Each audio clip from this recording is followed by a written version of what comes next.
হ্যাঁ, আসসালামু আলাইকুম। হ্যাঁ, তাহলে আজকে আমরা কোন কবিতাটা পড়লাম বলো তো? পালকি পালকি চলে। তোমরা এখানে থেকে দেখতে পাচ্ছ, প্রয়োজন ওইদিকে যাও। আচ্ছা, দেখি। আচ্ছা, তাহলে এখন আমার সঙ্গে বলো সবাই।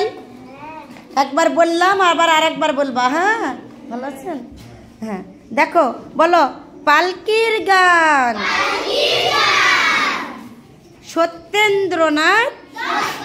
তাহলে কবির নাম কি? কে লিখেছেন কবিতাটা? হ্যাঁ, বলো পালকি চলে পালকি চলে,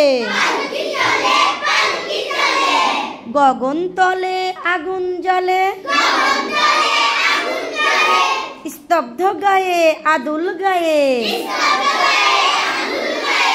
যাচ্ছে কারা রোদ্রে সারা, ময়রা মুদি চক্ষু মুদি, পাটাই বসে ঢুলছে কষে, দুধের চাচি শুষছে মাছি, উড়ছে কত ভনভনিয়ে, আসছে কারা হনহনিয়ে। হ্যাঁ, আমরা আজকে সম্পূর্ণটাই পড়ি। হ্যাঁ, এমনি শোনা সম্পূর্ণটা, কিন্তু গোটাটা পড়া দিব না আমরা। হাটের শেষে রুক্ষ বেশে,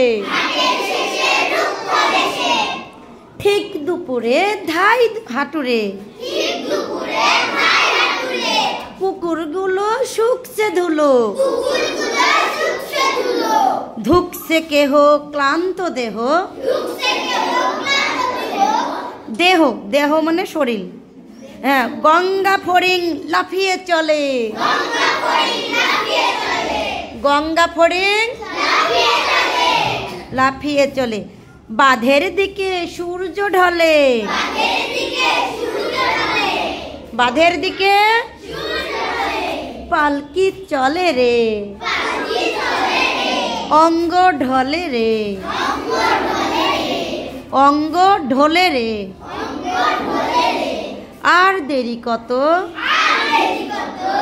আর কত দূর। হ্যাঁ, এখন আমরা একটু বুঝে বুঝে পড়বো। হ্যাঁ, এখানে খেয়াল করো, আমি লিখেছি বোর্ডে স্তব্ধ গায়ে আর হচ্ছে আদুল গায়ে। গায়ে বানান কি দুটো একই? কি পার্থক্য বলো তো মাইশা বুড়ি? মাইশা বলো, কথা বলো না। কি আছে? চন্দ্রবিন্দুর পার্থক্য। প্রথমটাতে কি আছে? চন্দ্রবিন্দু, আর নিচেরটাতে চন্দ্রবিন্দু। দেখো, বসো মাইশা, বসো। স্তব্ধ গায়ে,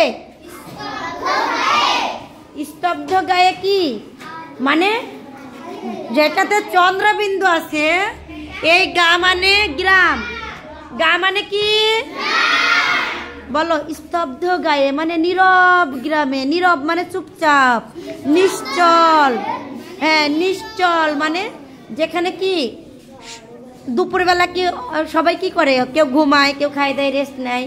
হ্যাঁ, ওই রকম মানুষ কি চলাচল তেমন একটা করে না, তখন সবাই চুপচাপ থাকে। গ্রামটা মনে হয় স্তব্ধ হয়ে আছে। স্তব্ধ মানে কি?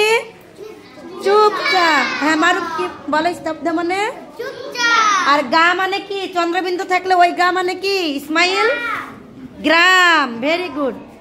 তাহলে স্তব্ধ গায়ে মানে চুপচাপ গ্রামে, নীরব গ্রামে, নিশ্চল গ্রামে।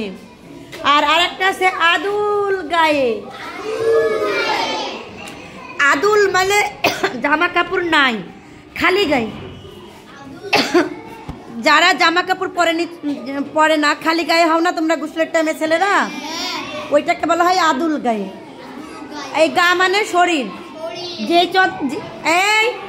এই যে এই গায়ে চন্দ্রবিন্দু নাই, তাহলে এটা শরীর, দেহ। হ্যাঁ, আর আদুল মানে খালি। আদুল মানে কি? খালি মানে কি? জামা কাপড় নাই। জামা কাপড় পরে নাই, এইরকম। তাহলে বলো, স্তব্ধ গায়ে আদুল গায়ে যাচ্ছে কারা রোদ্রে সারা। ময়রা মুদি। ময়রা, এই ময়রা মানে যারা মিষ্টি বানায়। ময়রা মানে কি? রাইসা, ময়রা মানে কি?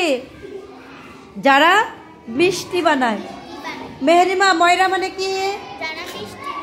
হ্যাঁ, আর মুদি মানে দোকানদার, বলে না? হ্যাঁ, তাহলে ময়রা মুদি মানে কি? মিষ্টির দোকানদার। হ্যাঁ, বলো ময়রা মুদি। চক্ষু মুদি। চক্ষু মুদি মানে কি? চোখ বন্ধ করে। দেখো দুইটাই মুদি, একটা ময়রা মুদি, হ্যাঁ একটা কি? হ্যাঁ, একটা ময়রা মুদি মানে, ময়রা মানে মিষ্টির দোকানদার, ময়রা মুদি মানে। আর চক্ষু মুদি, এই মুদি মানে বন্ধ করে। এই মুদি মানে কি? চক্ষু মানে চোখ, চক্ষু মুদি মানে চোখ বন্ধ করে। ময়রা মুদি মানে মিষ্টির দোকানদার, ময়রা মানে যারা মিষ্টি বানায় তাদেরকে ময়রা বলে। হ্যাঁ, আর মুদি মানে দোকানদার। হ্যাঁ, আচ্ছা, এবার চক্ষু মুদি মানে চোখ বন্ধ করে পাটাই বসে, মানে দোকানের নিচে যে একটা কি থাকে, চৌকি থাকে বা একটা কোনো কাঠ থাকে, ওটার নাম পাটা। পাটাই বসে ঢুলছে কষে। ঢুলে কি করে একটু দেখাও তো, কি দেখে কি করে, আবার দেখাও। গুড, ওই যে ঘুম ঘুম ভাবে একটু ঢুলে পড়ে যায়, ওইটা ঢুলছে কষে। আচ্ছা, দুধের চাষি। চাষি বানায় না চিতই, হ্যাঁ ওটা দুধের মধ্যে ভিজাই রাখছে, ওটাই দুধের চাষি। শুষছে মাছি। মাছি বসে না, মাছি বসে মিষ্টিগুলো খাবার খায়। হ্যাঁ, আচ্ছা, তাহলে আমরা 8 লাইন মুখস্থ করবো এবার। হ্যাঁ হ্যাঁ, সবাই বলো, সবাই বলো। পালকি চলে, পালকি চলে, গগন তলে আগুন জ্বলে, স্তব্ধ গায়ে আতুল গায়ে যাচ্ছে কারা রোদ্রে সারা। আচ্ছা, এতটুকুই আমরা আজকে পড়বো। মনোযোগ দিয়ে বানানগুলো একটু দেখবো। হ্যাঁ, সবাই একটু বানান করে করে দেখো বাবা। হ্যাঁ, আল্লাহ হাফেজ।